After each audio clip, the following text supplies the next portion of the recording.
Ladies and gentlemen, Craig Ferguson. It's hard to stay up, it's been a long, long day, and you've got the same man as you go.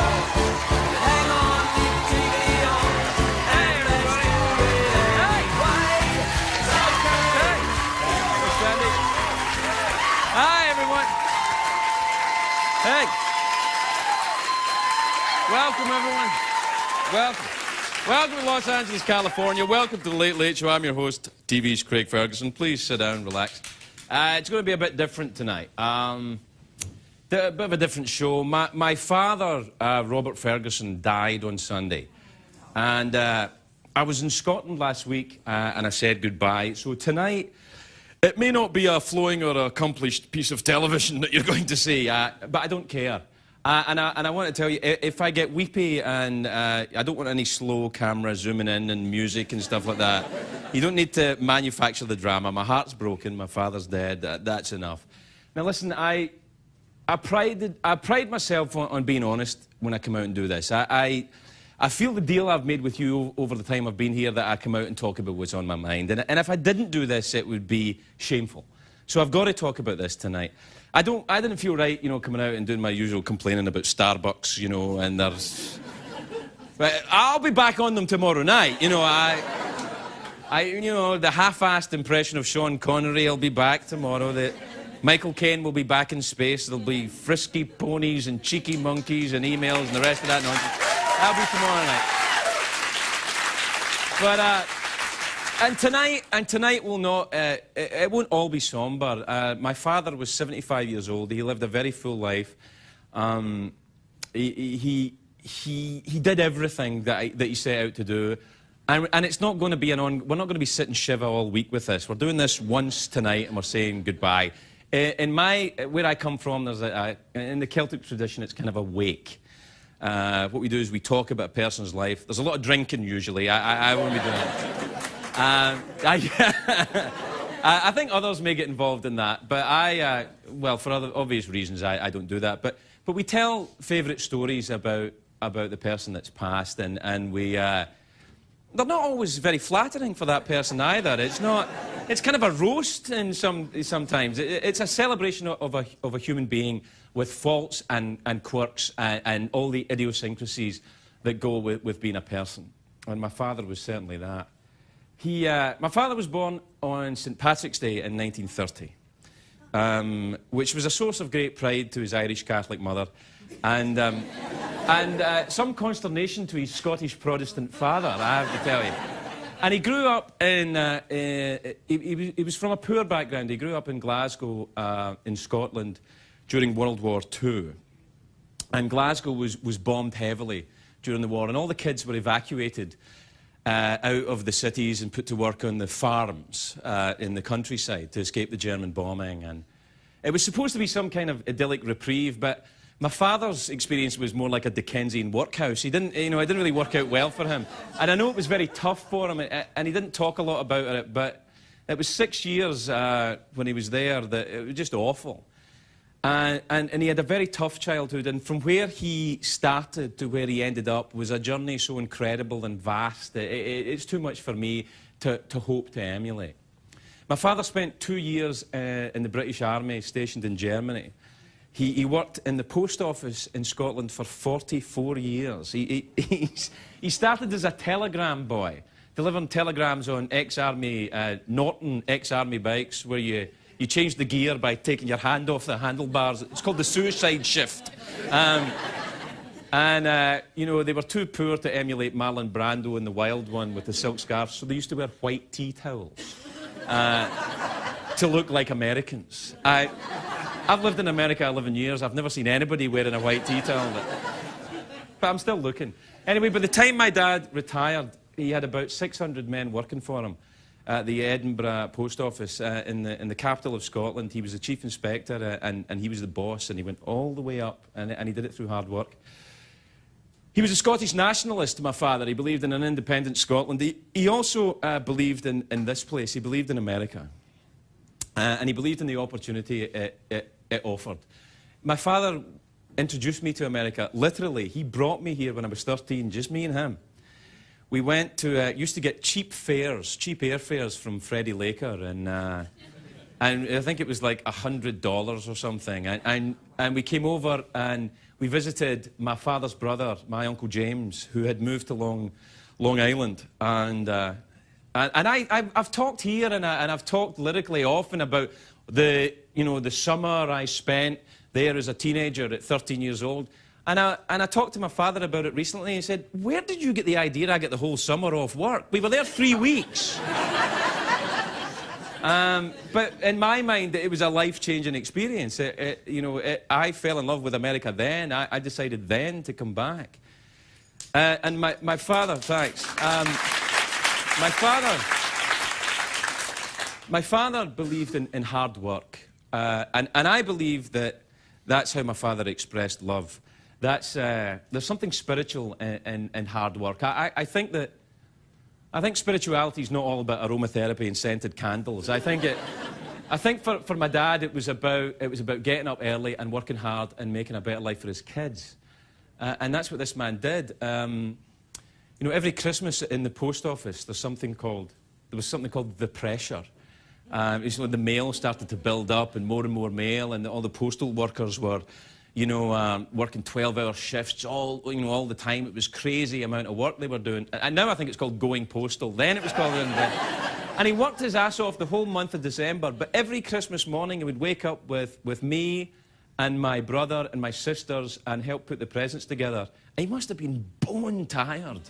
But he did it. And he never mentioned how tired he was. But I think he must have been tired.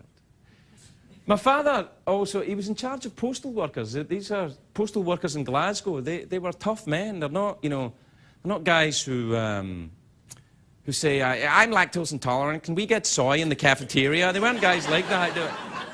And my dad he's a big man, my father, and he had a buzz cut, he made him look like he had a scrubbing brush, it made him look like that. And that was his nickname, he was called Big Scrubber. And the postal workers used to see me, you big scrubbers boy, And so I would say, I'm little scrubber, I'm wee scrubber. But I could never really live up to that.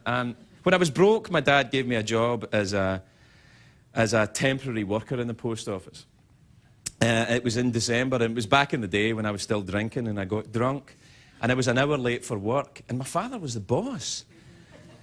And I showed up at 5 a.m. instead of 4 a.m. It was, And another worker told me, your father knows you were late and he's got a special assignment for you. And what he did was he sent me to Glasgow Airport to load mailbags onto the planes in December. And I've never been so cold in my life. And remember, Glasgow's on the same latitude as Moscow. And I had a terrible hangover. I was late because I'd been drunk. But I was never late for work again, I'll tell you that. My father was a great whistler. I don't know if that's important, but I remember it. He could do that vibrato thing. It's fantastic. And he loved the Roadrunner cartoons. I've said that here. It really made him laugh. I know. I don't get it either, but he loved the Roadrunner. He also loved the Tweety Bird. Tweety Bird and Sylvester. He loved how stupid Sylvester was. I don't know why. That cat's stupid. That bird wins all the time. That's just... I loved watching television with my dad. He had very unique viewing habits, me and him. I went to a school called Cumbernauld High School. The town was Cumbernauld, where I was. And whenever nature documentaries would come on TV with, monkeys all scratching each other's asses and everything, my dad would say, oh, there's Cumbernauld High School coming out. And I don't know why it made me laugh, but it did. And he... over and over again for years. And when we'd watch a horror film, whenever it was a scary horror picture on TV, during the tense bit where the monster was kind of round the corner or something, my dad would always, say, mind your back, mind your back. And I pretended it didn't freak me out, but it really freaked me out when he did. And when I was watching television with him, I used to sit in front of him, and he would sit behind me, and he'd put his hand on my head.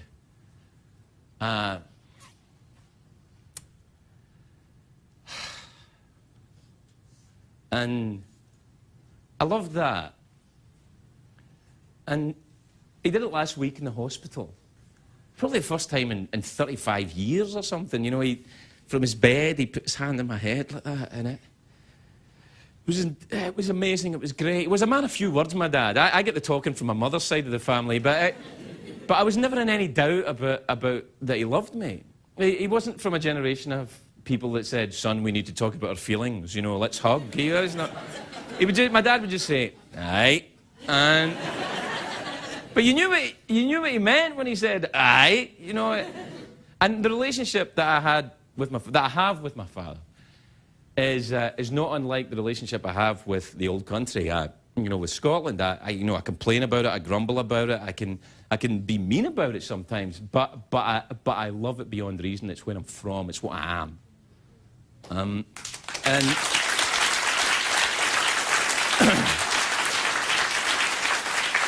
Last week, just as we were cleaning out some stuff. We were going to make, the room more comfortable for him when he got out of hospital. Anyway, we were cleaning out some stuff, and I found a letter. My sister found a letter of commendation from his bosses at the post office. It seems this thing had been written in 1961. He'd had it in his pants since 1961. About a fight had broken out in the mail trains where he used to work, and he'd stopped it. You know, he'd got in the way, and people were very grateful. It was a terrible incident. And the incident was dated September 1961. Now, I was born in May 1962. So, the commendation was around about the time I was conceived. And I mentioned that to my father in hospital last week. I said, that was a big month, and he said, aye. And it's true. He was a strong man, my dad. We didn't always get along. Anybody that knows me knows I've got some opinions about stuff. And we got it straight, years ago. But when I was a teenager, that the night after my sister's wedding, we got into a fight. Well, not really a fight. He said if I didn't stop being a jerk, he'd hit me, and I ran away. But we were... But I want to tell you about who he was. When I went into rehab, I was in the south of England, and my parents took the bus, my mother and father took the bus all the way from Scotland to this place in England, this rehab in England, a very alien environment for them. And they came into this room in the treatment centre, and they sat, the counsellor was there, and, everyone's sitting down, and we're all going to have the family talk. And my father said, just before we start, everybody, let me just say, Craig, I am not going to stop drinking. I said, all right, you don't need to stop drinking. It's about me stopping drinking. Anyway, I want to tell you something that happened last week. I was my father had a mantra. He had a thing, he always used to, when I was going into show business, my mother said, get a trade, you must get a trade, you must, have something to fall back on. But my father didn't say anything like that. He just said, do a job that you love. Job satisfaction. And you can be anything you want to be. As long as you have job satisfaction, you can be anything you want to be. And he kept repeating that. My brother and I used to tease him about it. Job satisfaction, anything you want to be. And we were in the hospital last week in Scotland, and my father was dying, and he knew he was dying. And my son was there with me. He's 4.5. And my son was in, and he drew a picture from my dad of some trees and, a beautiful day, and we put it up on the wall. And he sang my dad, Rudolph the Red-Nosed Reindeer, which everybody wants to hear when they're in pain, and it's the middle of January, and my son sang him the whole thing, Dasher and Dancer and the whole thing. And, and he got through that. But then something happened. My son said, oh, I've got a great idea. And he went underneath my dad's hospital bed. And he said, I'm going to sing a song, and you can't see me. For some reason, he thought that'd be very funny. Yeah? Maybe I'll try it here one night. And he sang, just as my father was lying in my bed, my son sang a song that he picked up from one of the kids', all these endless kids' albums that come out. My life's full of them. And my son sang this. We were sitting there with my dad in the great drama of the deathbed, and my son sang, you can be anything you want to be. You can be. And I saw my dad even in the pain, you know, something like that, and a smile crept across his face. And it was fantastic. I miss him. You didn't know him. That's your loss. He was a great man. And it's hard to say goodbye to people. It's hard to say goodbye to parents. And when I left my dad, we got it straight. I said goodbye to him. And I couldn't speak, so a gesture came to me which I felt worked. And I think he knew it as well. I punched my chest and I threw him my heart. Good night, Dad.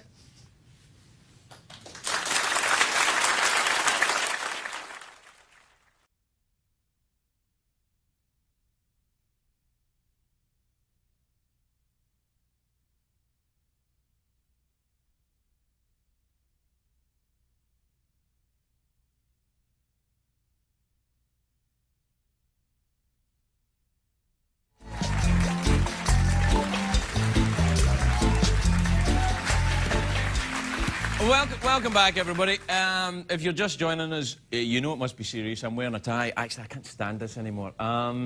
We're doing a special show tonight because my father died at the weekend, and I can't do any cheeky monkeys tonight, but they'll be back tomorrow.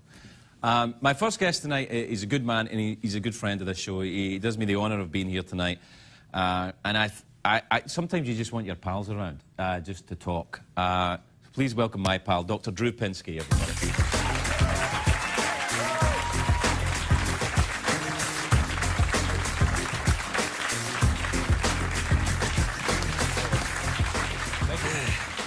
Hey, Drew, welcome. Well, how are you? good times, huh? Yeah. There's a phrase in Scotland, lucky white heather. You know, when things are going really badly, it's a kind of ironic thing. Like the elephant's feather. Yeah. There's an elephant feather. Dumbo had a Yeah, feather. right. Good luck.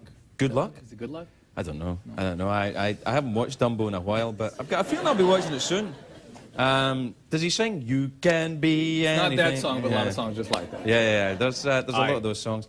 It's a very odd thing. Thanks for being here tonight. I didn't quite know how to approach the whole thing, like dealing with the show and talking about it. I'm not comfortable with that. And you've talked to a lot of people who were. My father died of cancer. He was. He was ill for a while. It's an honor and a privilege to be here with you after such a Thank touching, really memorial to your dad. It's a That's what it's meant to be. To a great man. And all of us who've been children, had dads, I mean, just these moments that you have with him, of him touching your head and stuff, were so spectacular. Yeah, it was weird in the hospital when we were, you know, he knew he was dying. We knew we were saying goodbye. He's still your dad.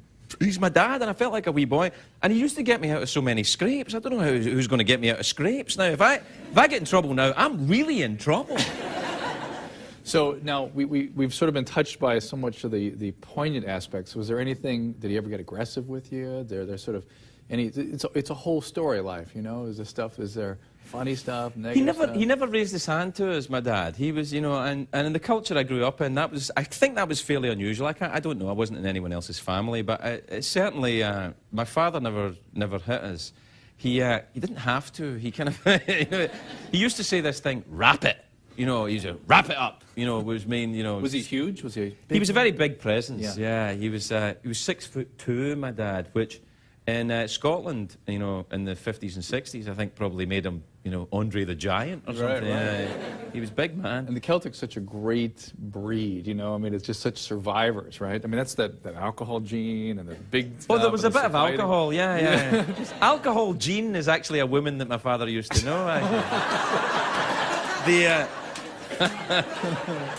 I think I've met alcohol Jean as well. I think you've met her, yes. My father, I don't think my father was an alcoholic. He drank a bit when he was younger, but he didn't have the craziness, and he kept his life together, and, you know, he didn't have that. There's a lot of drinking goes on over there. There'll be some done this week, I guess, as well. Did he leave directions for what he wanted, like in his gravestone, or how he wanted to be? You know, I don't know the answer to that. I'm not sure. I've got a feeling no. Because the way that, you know, we tend to approach problems in my family is kind of denial. Right. And which I think is common, and and it's actually helpful. I think a lot of the time. I mean, there's a lot of that goes into the early stages of grieving. It's like it's inconceivable that the person is gone. That's what my mother was saying today on the phone. We couldn't quite. You can't process it. Your brain won't let you go there. And so you have dreams about the person. You have visions about the person. That's when people become spiritual. I mean, I know it's not aroma candles and whatnot, but people do have ways of trying to manage what seems to be the insurmountable. Do you have a spiritual side to you? I think so. I don't know. I mean, in a very pragmatic way, I think for me, spirituality, I hope spirituality is about service to other people. To other people. I don't. Do you want to wish that you're going to be together with him again someday? I don't know. I mean, yes, that would be nice. I hadn't really. It's hard to think of all that. I know that. Some people think that you go into the light and then everybody, goes to a party, or or you come back again as a cow or something. And actually, that would be, if my dad comes back as a cow, I would love to see that. That would be, because that would be very funny, But, yeah, that's right. You call that grass? That's no grass. That's grass. I don't know. I don't know how I feel about all of that. I want to believe in so many different things, and I know that are you jealous of people that do? Yes, I'm jealous of people who have. Yeah, people that have firm belief that we will be together, and that's that. I'm jealous of that. I'm jealous of that kind of faith. I try and have faith. I try and have faith that there's some kind of, giant plan for all of this. And sometimes I think, for me, it's a little bit the way I think of God and life and death and stuff is, I used to think that everything had a plan and everything was set out. I'm not sure I believe that. I think now it's more like jazz. It's kind of improvised. Right. But yet it's beautiful music. It's a beautiful... Yeah. But nobody really knows where it's going. Right. And maybe somebody. The musicians kind of know. They know, but I think in the grand scheme of things, I'm not a musician. I'm just in the audience going, what next? What next? Right. And it's strange because I don't feel he's gone. I mean... well, he's a part of you. I mean, this is how people are supposed to deal with grieving, is you're supposed to take a piece of him and hold on to it. Right. And it can be painful to do that because it means also accepting the fact that he's in reality gone. Mm-hmm. And so to take that piece inside is to really create a sort of a boundary around your life and to make a narrative out of your life of which he was an important part. Yeah, it's very. I don't remember the world without him in it. No, the world has changed. And it never will be without him. Right. That's your job, is to make him alive in you. And it hurts. It really hurts. Oh, I mean, boy. I can see it tonight. I mean, stings. It stings so bad. And we, and sometimes you open by saying, we didn't know your dad, but don't you feel like you know him now? We all feel like we've shared something very deep. I hope so. That would be great. We have to take a break. We'll be right back to Dr. Drew, everybody.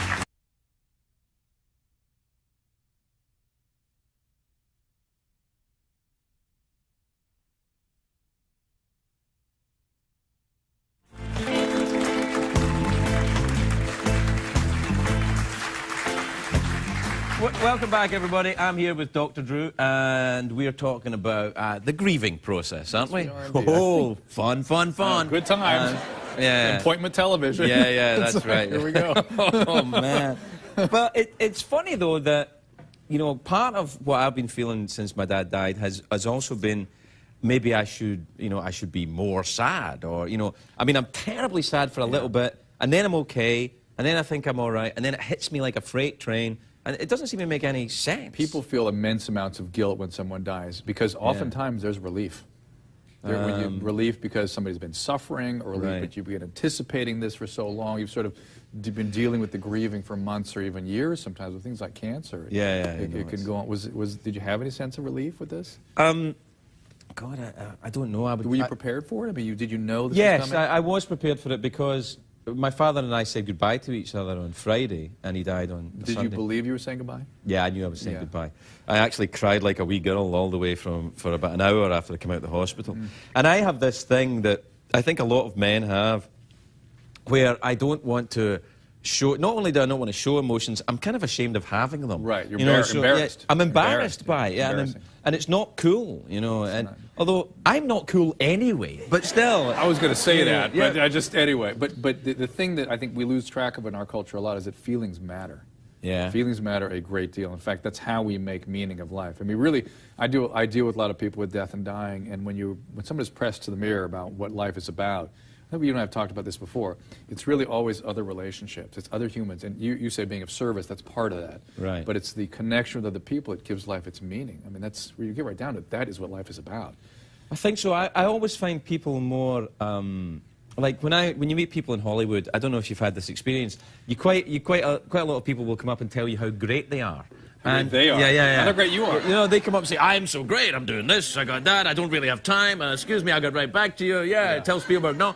And I don't really like those people. But people who come up and say, oh, God, my ass hurts and I dropped my wallet over there. You kind of can connect with someone when they have a vulnerability. Do you know what I mean? Right, it's a feeling, right? Yeah, right. Absolutely. So I mean, even when your ass hurts, you can connect with somebody. Like, well, hemorrhoids, I don't know if necessarily their ass hurts. I didn't know I was going to come out and talk about hemorrhoids tonight. No. Well, it might not be hemorrhoids, it could be a bruise or something. What I mean is vulnerability allows you to communicate with someone, Absolutely. whereas coolness really doesn't. We live in a culture of solutions and get it done, and it's all about, feelings don't really matter. It's about, choosing to do something. Yeah. That's nonsense. That is not what life is about. Life is about that human moment. I mean, life is about, you gave me a moment before I came out here, just watching you. That was, powerful. That's the deal here, though, isn't it? Yeah. That we do that. You know what, the word that I hate, that I hear a lot is closure. You know, when people say, oh, we're going to get closure on this, Yeah. what are you talking about? I can't get closure on my dad being dead. No. What's closure for that? No. It's just like... There's some things you never get over. If a Right. spouse dies, a child dies, a parent dies, that is with you. Right. There's closure in the sense you had an opportunity to sort of behave in a way that finished it for you in that moment, behaviorally, like you were able Right. to say goodbye. That's a Yeah, kind and of I closure. feel grateful for that. But That's, it's not like you're jettisoning your feelings. That's Right. not closure. Closure is just about a moment with a person where you sort of wrap things up. But this is not. This is an open book. This is the narrative of your life. And it continues. Drew, thank you so much for coming in. I can't tell you how Oh, much it's I absolutely my appreciate pleasure. it. And it's such an honor and a privilege. I can't tell you. Thanks, man. Thank you so much. Dr. Drew Pinsky, everybody. We'll be right back.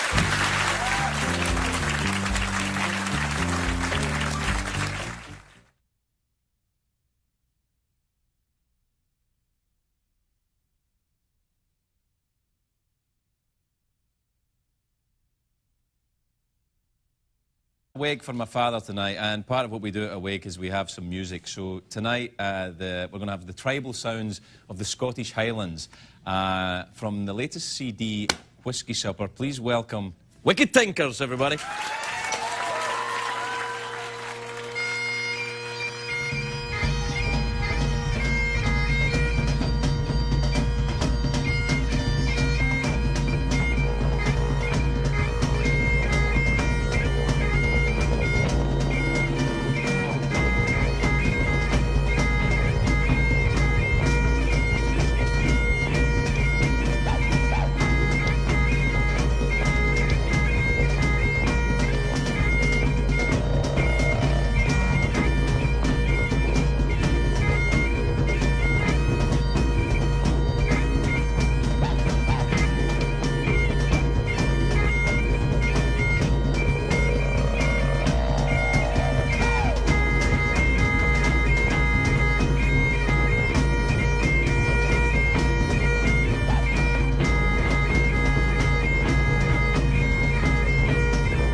Welcome back, everybody. Welcome back.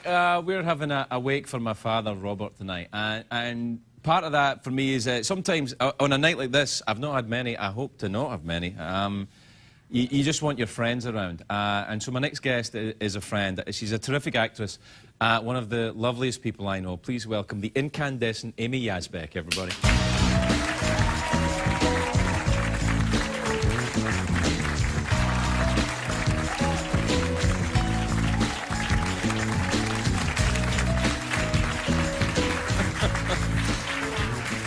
How are you, Amy? Are you emotionally exhausted yet? I am, but Really? not just from the eulogy, but from life. From life? Yes. Oh, my God. It's interesting. I've put fuzz all over you, and I'm sorry. And emotionally, you've put fuzz all over me as well, yeah. Always. I don't know with what you. that means, That's but okay. it sounds kind of suggestive and And that's the important thing. vaguely The flirtatious. the suggestivity must go on. I think so. I think the heart goes on, as do the pants. Can I? The heart goes on one leg at a time. as Yeah. do the pants. Yeah. Hey, you know what? When you were talking to Dr. Pinsky, Yeah. might I call him Drew? You can call him Drew, yeah. When He's you were not ta- here. When you were talking to You Drew, can call him Fat Ass. He's left the building.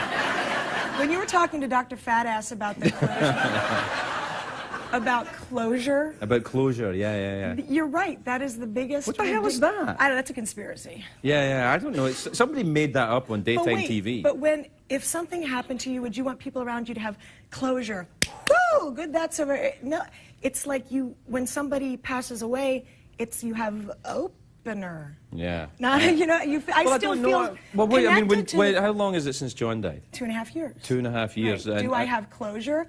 Not likely. Yeah. But maybe it means something that I don't understand. Right. I don't want closure. I still feel that connection, and his kids still feel that connection. Right. And I'm still asking him questions, depending on what you believe, up there, in here, whatever, and I'm still getting answers just Yeah. from the way he lived his life. Do you have a belief in afterlife and all that kind of thing? Do you No. go for all of that? Which is odd that I don't. I grew up very Catholic, Yeah. and I remember. What's very Catholic as opposed to? Very Catholic is when you have actual nuns and priests in your family, and Wow. and people doing this to you, and You have I priests just in your could- family?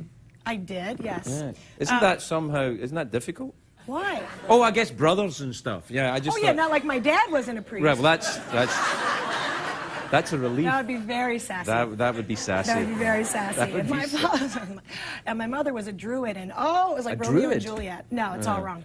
What were we talking about? You were talking about you grew Oh, the up very beliefs. Catholic, the beliefs and. Well, it's interesting because my daughter still is very open to that, and I don't try to tell her what to believe in heaven, but she says, I need to believe in heaven, which is very honest, because some people, that's the reason they do.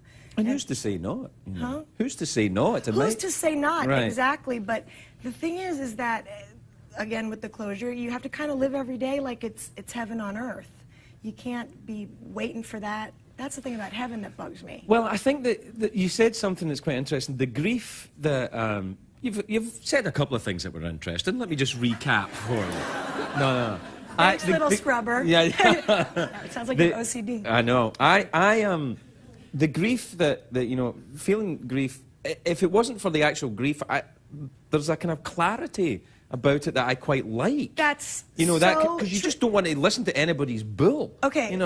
Isn't that crazy? Yeah. It did. First of all, there was a lot of swearing when John died. People that didn't usually think, hello, may I have a cup of tea? Were like, no. I mean, it was crazy because it just came out of the blue for us. It was a little bit different for you, I know, but it's Well, there was still... a lot of swearing when my father was alive. Right, that's true. And then there is a kind of clarity and a kind of thing where a very wise woman who lost her husband told me, cry, go away. It's all right. That no, please, I cry a little bit every day and I straighten ties. Yeah.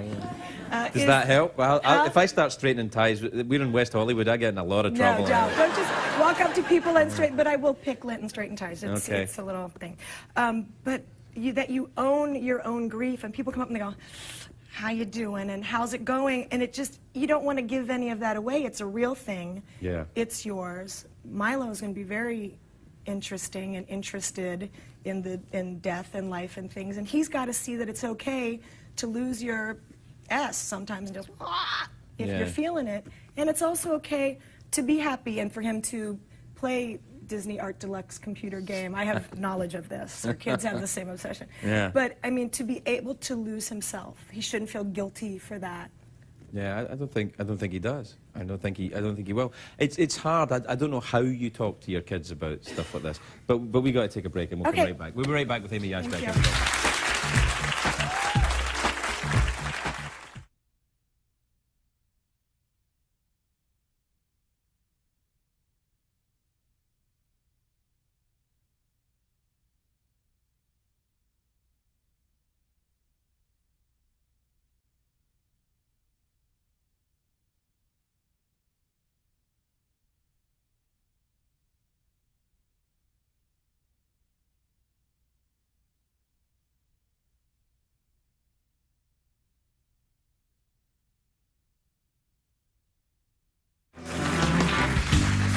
Welcome back, everybody.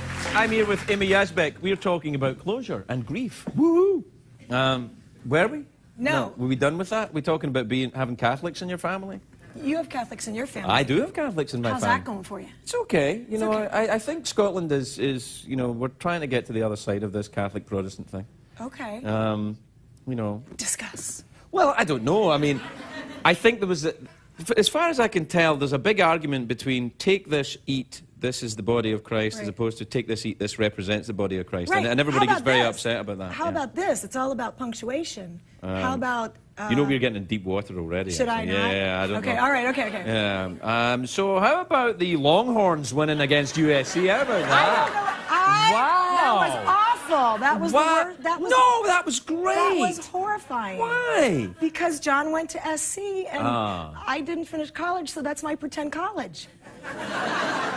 Just because you were married to someone that went to college doesn't mean you went to college. Well, tell them to I've stop been married asking to me. two women that went to college. Oh, so you I've got got a degree. PhD. I was gonna say, Yeah. that's very impressive. Yeah.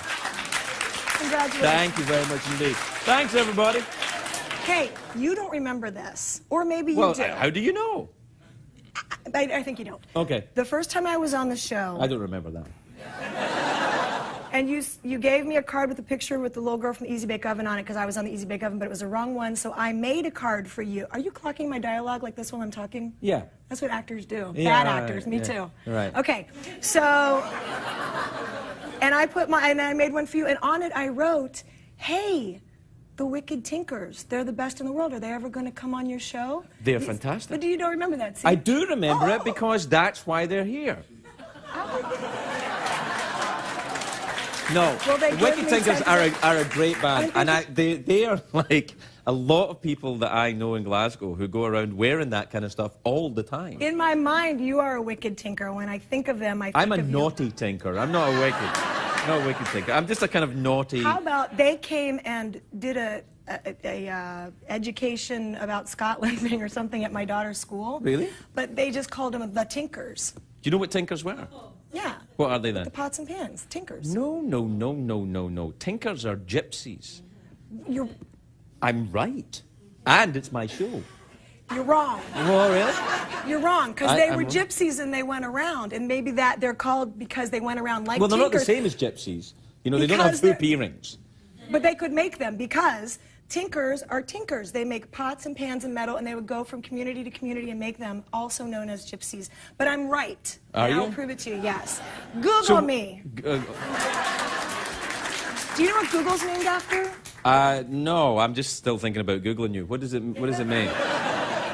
Google the computer. I know I always do this. That's Yeah, the no, it's piano. nice. I like when you do that. Google the. I don't have a manicure. You call me fast. Google, the company is named after Google the amount because it's a real number. Is it? Isn't it? It is. But it's spelled Googol, and it was named by the 9-year-old nephew of the inventor, the mathematician who invented the Google. Shut up. Well, I spend a lot. Well, you can. show me your non-manicured hands, you I tramp. don't have Come on, any. what's that about? I don't have any of that. I don't have that gene. This is all just put on. This for is show. all heavenly, and you are a beautiful and wonderful friend, and thank you for coming in and doing this show. I love you, baby. We'll be right back, everybody. Amy Yasbeck.